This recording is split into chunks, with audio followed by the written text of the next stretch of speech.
अहमदाबादमधील विमान अपघाताचं प्रकरण आता सर्वोच्च न्यायालयात पोहोचलंय। 2 डॉक्टरांनी सर्वोच्च न्यायालयामध्ये याचिका दाखल केली आहे। विमान दुर्घटनेतील पीडितांना योग्य मोबदला देण्यासंदर्भात केंद्र सरकारला आदेश देण्याची मागणी या याचिकेमध्ये करण्यात आलेली आहे। डॉक्टर सौरव कुमार आणि डॉक्टर ध्रुव चौहान यांनी दाखल केलेल्या याचिकेत सर्वोच्च न्यायालयाला विनंती करण्यात आली आहे की केंद्र सरकारला सर्व मृतांच्या कुटुंबियांना तात्काळ 50 लाख रुपयांची अंतरिम भरपाई जाहीर करण्याचे आणि वितरित करण्याचे निर्देश देण्यात यावेत। बीजे मेडिकल कॉलेजच्या निवासी डॉक्टरांचाही यामध्ये समावेश करण्याची मागणी करण्यात आलेली आहे।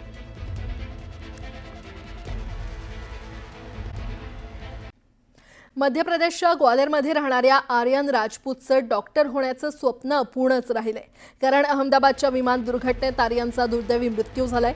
आपलं MBBSचं शिक्षण पूर्ण करण्यासाठी तो अहमदाबादला गेला होता। विमान दुर्घटनेच्या वेळी आर्यन त्याच्या मित्रांसोबत मेडिकल कॉलेजच्या कॅन्टीनमध्ये जेवण करत होता। मात्र आर्यनच्या जाण्यामुळे कुटुंबावर शोककळा पसरली आहे। ग्वालेरमधील नागरिकांकडून दुःख व्यक्त करण्यात येत आहे।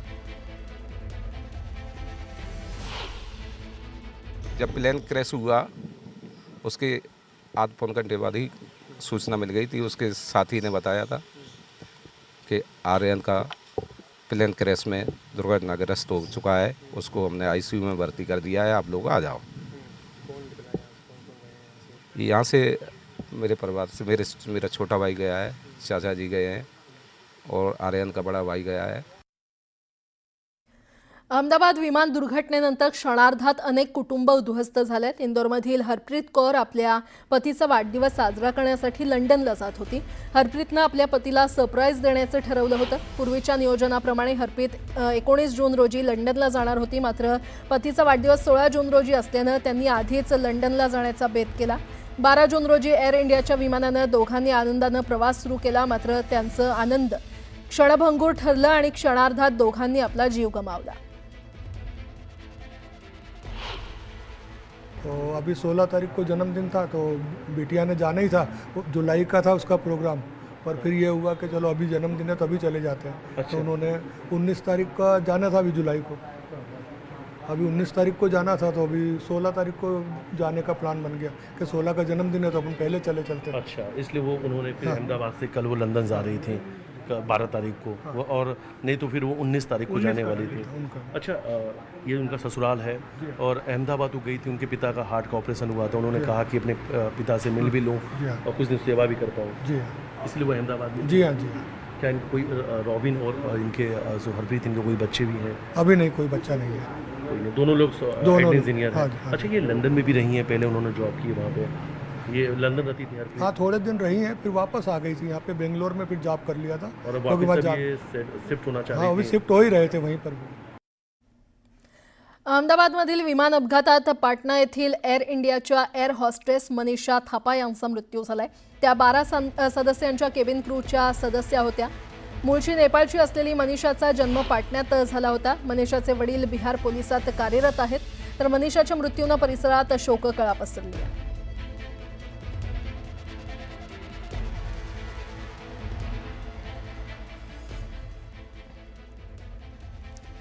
जे घडतं ते चांगल्यासाठीच घडतं असं आपल्याला नेहमी सांगितलं जातं। काल झालेल्या अहमदाबाद येथील एअर इंडियाच्या अपघातातून बचावलेली भूमी चौहान याचं मूर्तिमंत उदाहरण म्हणता येईल। लंडनला निघालेल्या भूमीला विमानतळावर पोहोचायला फक्त 10 मिनिटं उशीर झाला आणि या भयानक अपघातातून ती बचावली। एरवी नकोसं वाटणारं ट्रॅफिक भूमीसाठी मात्र वरदान ठरलं। एअर इंडियाचं विमान टेक ऑफ नंतर काही मिनिटातच मेघानी नगरजवळील दाट लोकवस्तीच्या भागात कोसळलं। या भीषण अपघातात 242 प्रवाशांपैकी 241 जणांचा आणि क्रू मेंबर्सचा मृत्यू झाला। कदाचित भूमी चौहानला एअरपोर्टवर पोहोचायला उशीर झाला नसता तर आज तिच्यासोबत जे घडलं असतं त्याची कल्पना न केलेलीच बरी। मात्र भूमीची फ्लाईट फक्त 10 मिनिटांच्या विलंबामुळे चुकली आणि हा विलंब तिच्या आयुष्यातला सर्वात मोठं वरदान ठरलंय।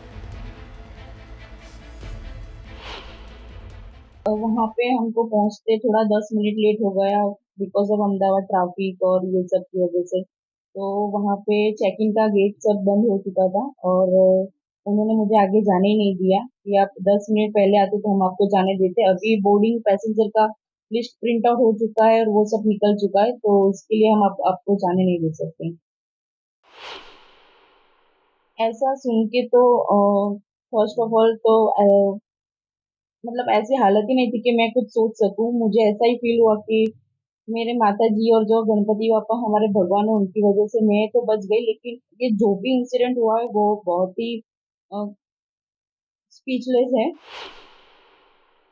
कितने लोग बोर्डिंग थे उन दो प्लेन में? बेटी के साथ एक ही वो था, लेकिन बच्चा मेरे पास छोड़ के गई थी। वो छोटा बच्चा छोड़ के गई थी। वो आज बच्चे की वजह से उसकी माँ बच गई है, और इतनी माता जी की कृपा है कि वो सही सलामत है हमारे साथ। अहमदाबाद विमान दुर्घटनेसंदर्भात हिमानी चौधरी आणि त्यांच्या पतीनं अंगावर काटा आणणारी आपबीती सांगितली आहे. विमान दुर्घटनेच्या वेळी हिमानी घरात होत्या, तर त्यांचे पती दवाखान्यात होते. दुर्घटनेनंतर हिमानी आपल्या पतीसह घरातील साहित्य घरातून बाहेर काढतायत. या संदर्भात आमचे प्रतिनिधी अरुण सिंह यांनी त्यांच्यासोबत बातचीत केली आहे.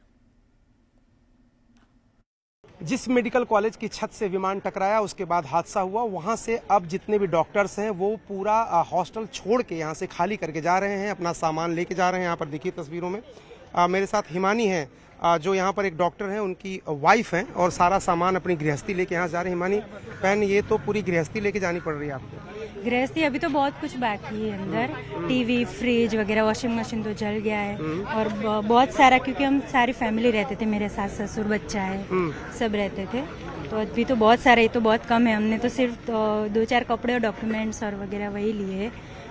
बाकी आपके हस्बैंड और आप पूरे परिवार के लोग रहते हैं. आपके हस्बैंड डॉक्टर हैं और करते क्या हैं, वो कहाँ उनकी ड्यूटी है? यूरोलॉजी डिपार्टमेंट में अभी सुपर स्पेशलिटी कर रहे हैं, 3rd ईयर में. अच्छा, तो कल जब यह हादसा हुआ था, जब आग लगी थी, विमान गिरा था, उस समय आपके हस्बैंड और आपका परिवार कहाँ था?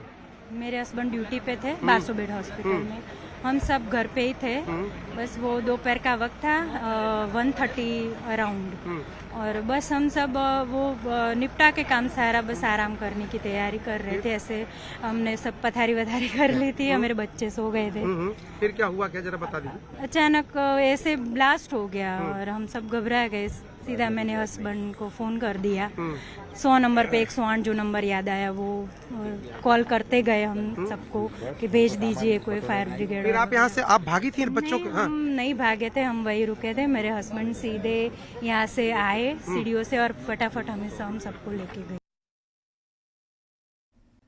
तर आपण पाहतोय पायलटनं पाठवलेला हा शेवटचा संदेश आता समोर आलेला आहे. दरम्यान अहमदाबाद विमान दुर्घटनेमध्ये 250हून अधिक लोकांचा मृत्यू झालाय आणि अशातच मृतदेहांची ओळख पटवण्यासाठी प्रशासनाकडून डीएनए चाचणी केली जाते. आतापर्यंत 240 नातेवाईकांचे डीएनए सॅम्पल घेण्यात आले असून इतर नातेवाईकांचे सॅम्पल घेण्यात येणार आहेत. दरम्यान आतापर्यंत 8 मृतदेहांची ओळख पटल्याची माहिती समोर आली आहे. सर्व मृतदेह हे नातेवाईकांकडे सुपूर्द करण्यात आले.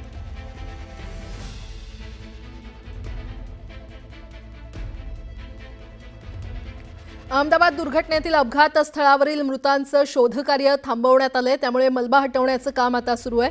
जिथे विमान दुर्घटना घडली ते गुजरात पोलिसांकडून परिसर प्रतिबंधित क्षेत्र म्हणून घोषित करण्यात आलंय. तर या ठिकाणी असलेले विमानाचे अवशेष अपघातांच्या अनुषंगानं काही पुरावे मिळतात का, यासाठी मात्र पोलिसांची काही पथकं याच ठिकाणी तैनात आहेत.